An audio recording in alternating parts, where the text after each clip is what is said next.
Halo sobat-sobat Komsos dimanapun Anda berada, kembali lagi bersama dengan saya, Diakon Steph Mause, yang kali ini akan mengajak kalian semua untuk mendengarkan cerita dan refleksi dari narasumber yang telah hadir bersama-sama dengan saya pada kesempatan hari ini. Dalam kesempatan ini telah hadir bersama-sama dengan saya, Uskup Kesepuhan Agung Merauke, Monsinyur Petrus Canisius Pandagi. Bapak Uskup, terima kasih. Selamat, Steph. Juga hadir bersama-sama dengan kami, Pastor Vikep Kevikepan Merauke, Pastor Swadi Walimawan. Selamat Diakon Steph. Terima kasih. Dan paling senior di antara kami, sesepuh kami, Pastor John Kanda. Selamat datang, Pastor John. Selamat, Steph. Kita akan ngobrol-ngobrol secara santai saja tentang perayaan puncak nanti, perayaan 118 tahun hadirnya Gereja Katolik di Keuskupan Agung Merauke. Saya akan pertama ke Pastor John, atau yang dikenal oleh banyak umat Ambe John. Ambe, ada sebuah lukisan lawas yang situ mengisahkan ada sekelompok anak-anak kecil yang baru saja dibaptis. Lalu di situ Pastor Vertetet, kebetulan beliau yang mendapatkan foto itu, dia menulis keterangan di foto tersebut, kira-kira terjemahannya saya terjemahkan demikian. Pembaptisan pertama di Nederland, New Guinea pada hari raya Paskah kedua tahun 1921 di Merauke. Siapa tahu di antara para pemimpin masa depan kaya-kaya yang baru dibaptis ini akan bangkit untuk pertobatan orang-orang sebangsanya yang mungkin masih akan ditambahkan kemudian. Dan menurut saya refleksi seperti ini sangat cocok untuk kepada Ambe John sendiri. Semenarik apa para misionaris waktu itu bagi Ambe John, mungkin waktu masa sekolah, atau sehingga muncul satu kerinduan untuk bisa melanjutkan tongkat estafet pewartaan Injil di atas tanah. Silakan. Terima kasih. Memang pastor-pastor yang datang pada umumnya dari Belanda, Eropa. Orang Eropa itu putih-putih dan menarik perhatian.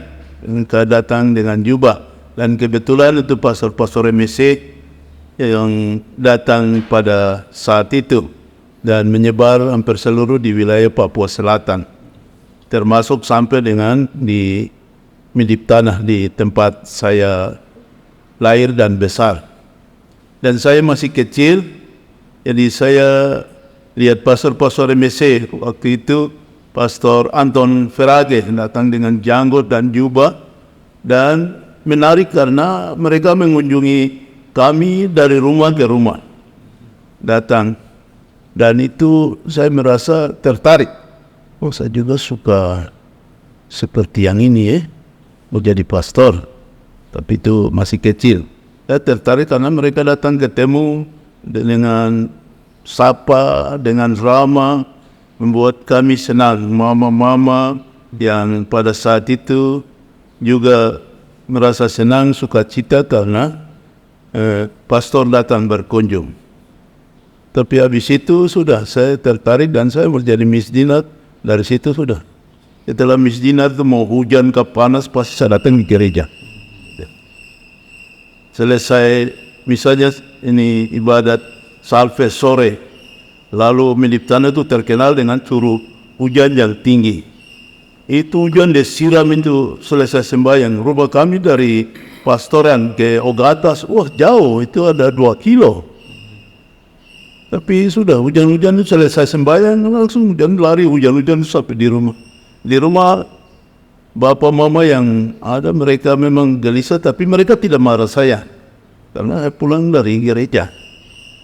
Itu membuat saya ini rasa tertarik untuk iman dan masuk seminari menengah Pastor Bonus.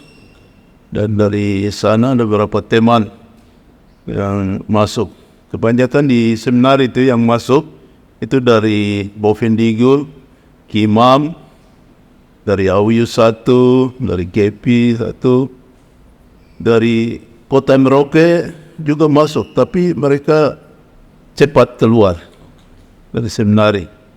Tapi yang dari Kimam, dari Bovendigul, Muyu, Mandobo itu bertahan. Banyak yang masuk, tapi akhirnya saya sendiri yang jadi imam. Oke. luar biasa. Selain misionaris Belanda, dari antara guru-guru yang pernah mungkin yang masih diingat sama Ambe sendiri. Guru tuh dari K itu kasar. Siapa? Paling pukul itu. Oh, kita kepala sekolah tuh Renyan.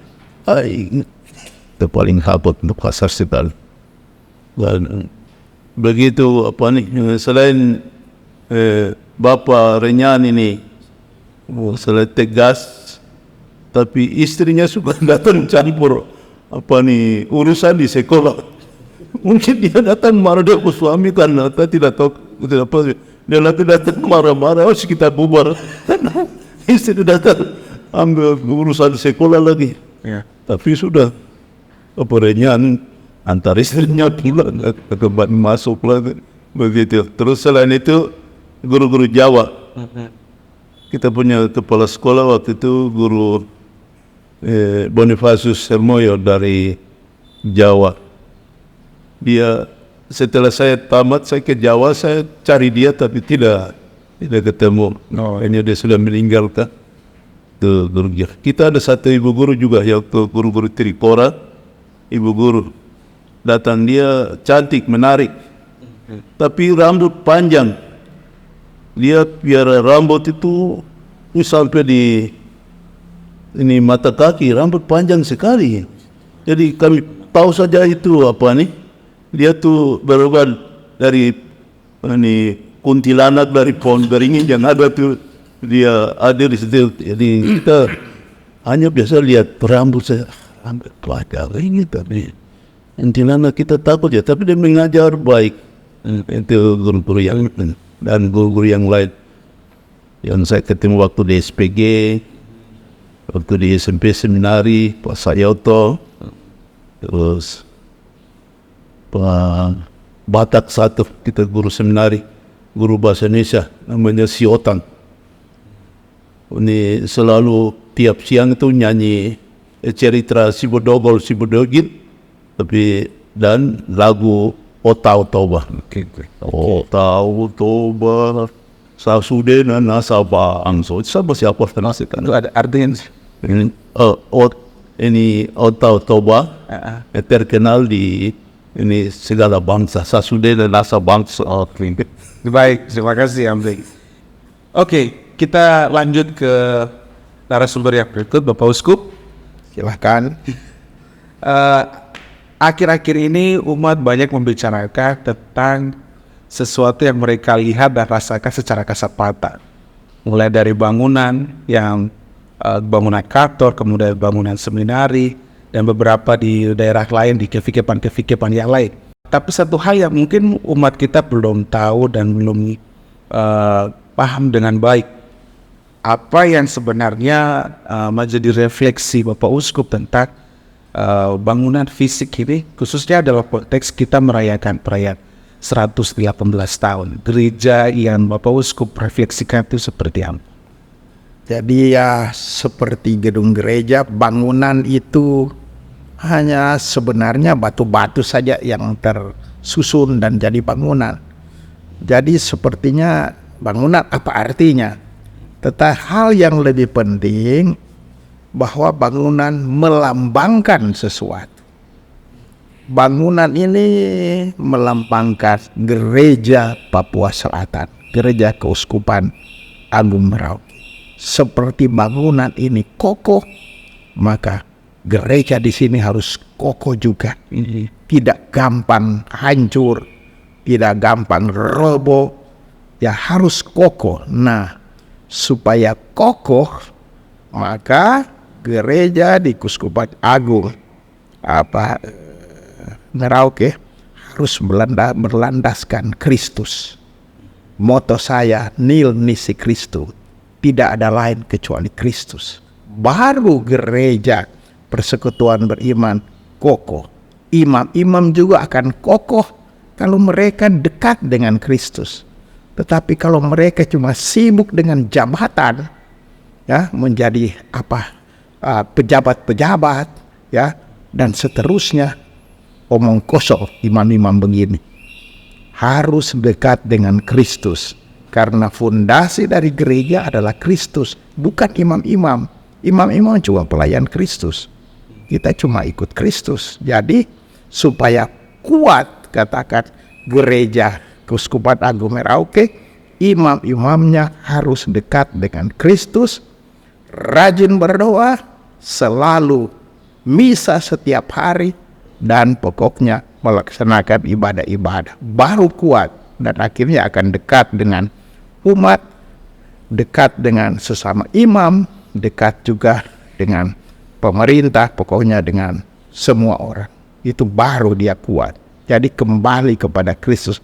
Jadi gedung baru ini melambangkan persekutuan orang beriman yang bersatu dengan Kristus, karena Kristus adalah fondasi daripada gereja. Gereja di mana saja. Ya. Baik, selain itu Bapak Uskup, yang juga menarik bagi kami semua di kalangan umat khususnya adalah tentang pendidikan calon imam.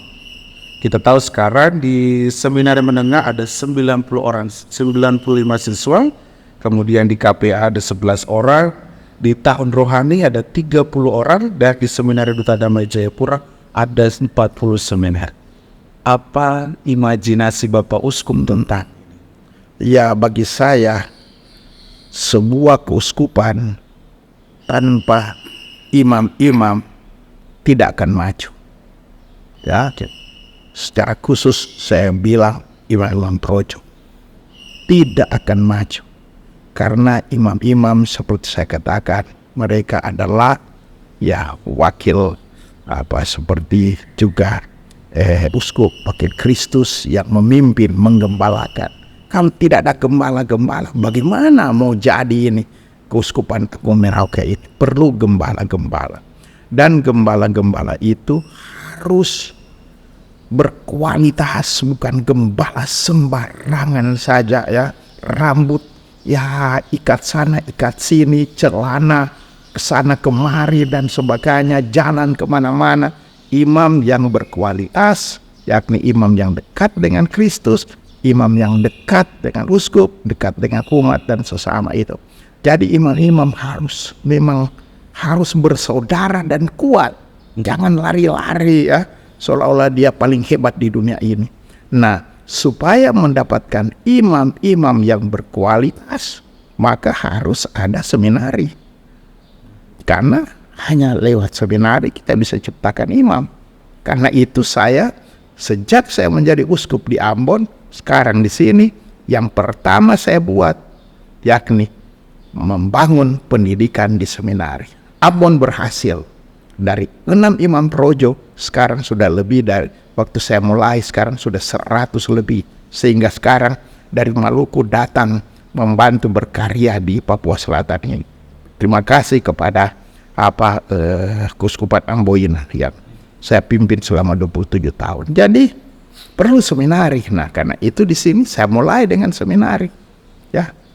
Udah, dan kenyataannya orang barangkali bilang, orang Papua Selatan anak-anak tidak mau jadi pastor.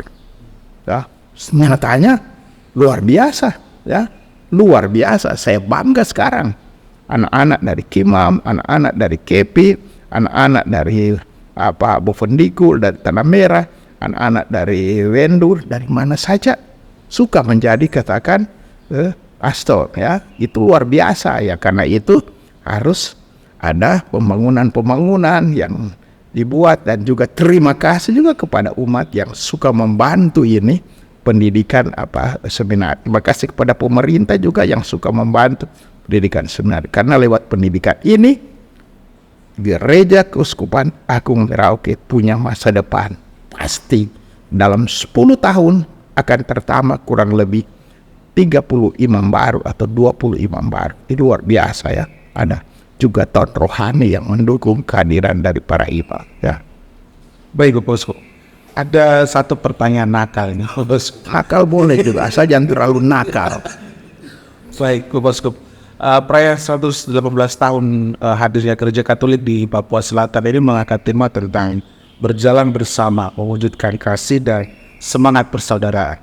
Kalau misalnya umat Allah masih mengharapkan Bapak Uskup untuk terus berjalan bersama umat Keuskupan Agung Merauke ini, apa tanggapan Bapak Uskup? Ya, tahun depan saya sebenarnya sudah memerayakan 75 tahun.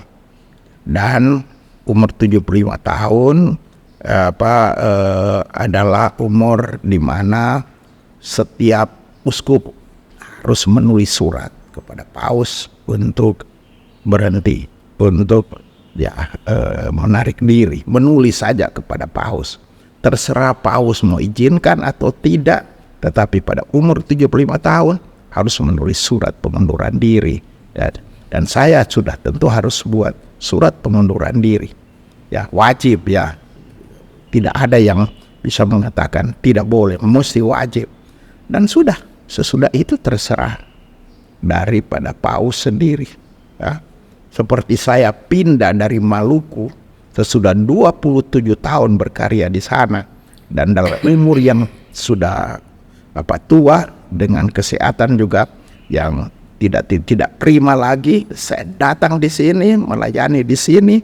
Saya menyerahkan diri pada Tuhan, menyerahkan diri kepada paus. Mau bikin apa dengan saya, silahkan.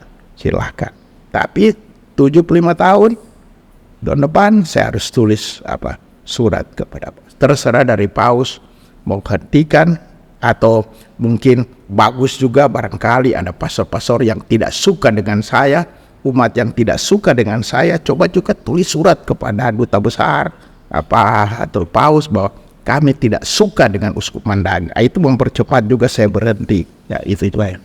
Kami selalu berdoa agar Bapak Uskup tetap umur panjang, sehat selalu, supaya tetap bersama-sama dengan kami di atas tanah ini. Terima kasih Bapak Uskup. Oke, terima. Kita lanjut lagi ke narasumber yang berikutnya, Pastor Sony. Seperti yang tadi saya sebutkan bahwa tema perayaan tahun ini adalah berjalan bersama mewujudkan kasih dalam semangat persaudaraan. Kira-kira mengapa tema ini dipilih? Bapak Uskup, Pastor John, diakon sebagai pemandu, rekan-rekan Komsos. Awalnya memang kami memikirkan tema supaya kemudian sejalan dengan tema Muspas Keuskupan.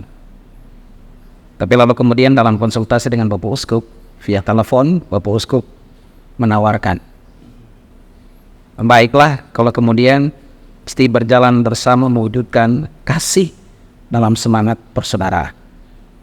Dan kemudian kami dalam tim kerja memutuskan menggunakan tema ini dengan alasan pertama bahwa sebagaimana tadi Bapak Uskup mengatakan, ya, para imam dan juga umat mesti benar-benar mendengar Yesus Kristus, berjalan bersama dengan Yesus Kristus dan mengandalkan Yesus.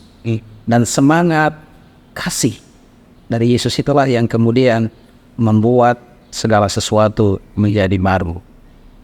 Nah, dalam tujuan persaudaraan tidak akan berhasil, tidak akan berjalan dengan baik kalau tanpa kasih. Apalagi dalam perjalanan. Berjalan bersama ini kan bukan hanya 1-2 orang, tapi kemudian mencakup banyak orang. Secara internal dalam gereja kita berjalan bersama Bapak Uskup, para imam, umat Allah, tapi juga di luar gereja Katolik. Kita juga menggandeng pemerintah, kemudian orang-orang yang beragama lain, semua orang, masyarakat, kita berjalan bersama. Maka landasan adalah kasih. Kalau kita mau supaya hidup bersaudara dengan siapapun, kasih harus menjadi tolak ukur. Itulah yang kemudian kita pakai dalam tema tahun ini, perayaan 118 tahun Gereja Katolik masuk Papua Selatan. Kita menggunakan tema ini sebagai refleksi terus-menerus.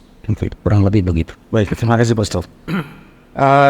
Perayaan tahun ini apakah ada yang sesuatu yang akan lebih khas dibandingkan perayaan-perayaan sebelumnya? Baik, terima kasih.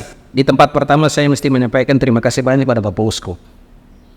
Karena Bapak Uskup mempercayakan kami KVKPAN Merauke untuk melaksanakan perayaan peringatan 118 tahun di tahun ini. Memang kami benar-benar kagum karena sudah 2 momen penting di keuskupan ini. Pertama, waktu Pallium, penerimaan Pallium untuk Bapak Uskup tahun lalu, Bapak Uskup mempercayakan pada kami KVKPAN urus.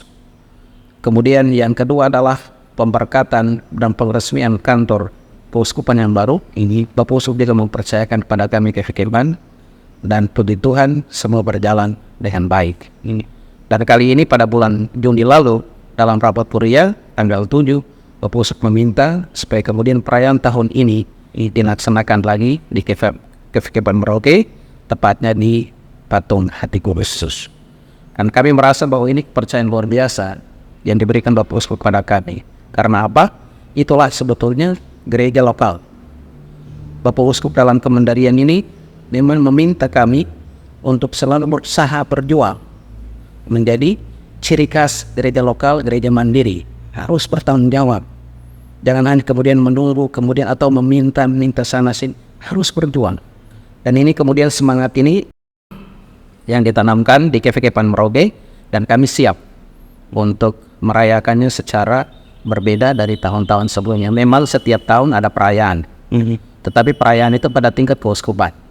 Tahun ini Bapak Uskup mempercayakan khusus kepada Kefikipan Merauke, lalu kemudian kami mengundang dari Kefikipan Tangga, Windu, dan Muting, entah perwakilan, mereka hadir juga untuk merayakan peristiwa itu. Baik, ya kita berharap semoga semua rencana apapun yang sudah disiapkan dapat berjalan dengan lancar, dan bagi semua yang menonton video ini diundang untuk kita bersama-sama untuk merayakan 118 tahun perayaan hadirnya Gereja Katolik di atas tanah Papua Selatan.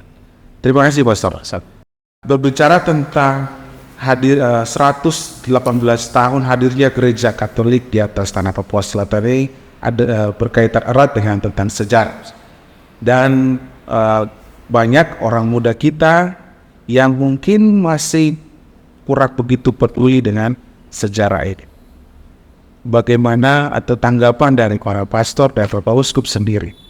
Apakah yang perlu gereja lakukan agar kenangan 118 tahun ini tidak hanya sekedar dibaca saja begitu, atau ada satu nilai baru yang digali dari memahami sejarah, pentingnya memahami tentang sejarah hadirnya gereja di atas tanah ini.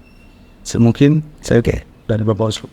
Ya, dengan cara merayakannya itu, ini sudah suatu pewartaan kepada anak muda bahwa 118 tahun gereja mulai di Papua Selatan.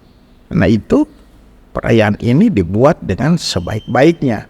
Tujuannya termasuk juga untuk anak-anak muda, ya, untuk semua tentu umat, tapi terlebih anak-anak muda supaya menghargai sejarah, ya. Bangsa yang menghargai sejarah adalah bangsa yang beradab.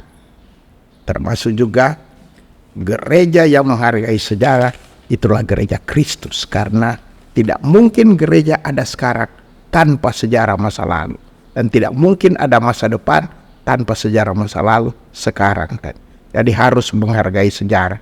Nah, tentu saja ya, barangkali ya saat-saat tertentu para pastor bersama dengan umat ya buat seminar ya tentang gereja masuk Papua Selatan ya. Itu bagus dibuat. Tetapi jangan coba buat seminar tapi tidak ada efek. Itu terjadi di Indonesia. Terlalu banyak seminar, apa isinya? Seminar harus membawa arti dalam kehidupan dari umat gereja di sini. Itu saya harapkan. Baik, terima kasih Bapak Uskup. Dari para pastor, Pastor Hain. Terima kasih banyak. Menyambung apa yang disampaikan Bapak Uskup tentang orang muda. Maka dalam perayaan tahun ini memang kami melibatkan orang muda Katolik se-Kefikipan Merauke. Mereka terlibat secara full. Dan nanti pada tanggal 12 hari Minggu, 12 Agustus, akan ada kegiatan di mana orang muda Katolik akan diantar untuk merefleksikan tentang perjalanan sejarah para misionaris masuk di sini. Maka tempatnya dibuat di Buti, di mana para misionaris, kuburan misionaris itu akan dipusatkan di situ, sehingga mereka selesai Ekaristi Kudus, tapi juga nanti diantar dalam refleksi supaya mereka juga mengenal, tapi juga mereka terus mengingat bagaimana perjuangan para misionaris waktu masuk di sini, bukan seperti sekarang, medan yang berat, yang susah, di mana mereka juga hanya bertemu dengan orang-orang tertentu, supaya anak-anak muda ini tidak lupa tentang itu. Dan semangat itu betul digelorakan mereka siap, orang muda Katolik siap untuk ikut. Dan bahkan sampai pada acara tanggal 14, mereka semua dilibatkan di area sana untuk juga terlibat secara aktif. Oh ya, terima kasih. Pastor John? Saya senang bahwa perayaan ini dilakukan dan akan terjadi, dan untuk seluruh Keuskupan Agung Merauke, sehingga memang saya sebagai sekretaris uskup pasti mengingatkan para fikep di kepikepan di Keuskupan Agung Merauke ini untuk juga melihat peristiwa ini sebagai satu gerakan bersama di perayaan bersama di kepikepan merayakan ini agama Katolik masuk di Keuskupan ini yang ke-118, dan saya harap untuk ini memang menjadi perayaan seluruh Keuskupan ini. Sebab dengan begini kita langsung tinggalkan kesan dan pesan akan sejarah itu, hingga orang di tiap kepikepan melakukan perayaan dengan cara sendiri, melibatkan umat di kepikepan dari kecil sampai besar, tua muda, laki-laki perempuan, bersama-sama untuk merasa kami punya sejarah, kami memiliki satu kehidupan seperti sekarang ini karena ada ini sejarah para misionaris telah datang, dan 14 Agustus menjadi perayaan bersama. Dan ini memang akan saya serukan, sampaikan kepada fikir-fikir untuk juga melihat hal ini. Dan saya rasa dengan begitu calon-calon imam untuk ke depan pun akan merasa bahwa kita punya kekuatan, kita punya sungguh-sungguh energi untuk hidup sebagai seorang imam. Dengan melihat peristiwa ini, langsung mereka tergerak, seperti memberikan satu strong kekuatan bahwa dulu seperti ini dan kita perlu lanjutkan, sehingga tidak saja seperti Pastor John sekarang sudah tua, nanti dia mati. Sekarang yang anak-anak muda, kita ini bagaimana kita ganti. Dan itu saya punya harapan bahwa pasti Tuhan punya rencana, Tuhan punya ini kerja besar, yakni karya keselamatan itu tetap akan terjadi dan diteruskan oleh generasi yang berikut. Baik, terima kasih. Terima kasih untuk kehadiran dari Bapak Uskup, Pastor Sony dan Pastor John pada kesempatan ini. Terima kasih untuk kesempatan untuk berbagi cerita dan refleksi dalam rangka menyusun 118 tahun hadirnya Gereja Katolik di atas tanah Papua. Dan bagi teman-teman Komsus, teman-teman sahabat-sahabat Komsus dimanapun Anda berada, usia 118 tahun gereja hadir di atas tanah Papua memang bisa dikatakan usia yang sudah tua. Tetapi mari kita bergandengan tangan dengan spirit dan semangat pelayanan yang tetap tidak akan mudah untuk keropos dan hambar. Kita berjalan bersama mewartakan kasih bagi banyak orang. Saya Diakon Steve dan petugas para kru yang bertugas pada kesempatan ini mengucapkan banyak terima kasih untuk kesediaan kalian semua untuk hadir bersama-sama dengan kami. Terima kasih dan sampai jumpa.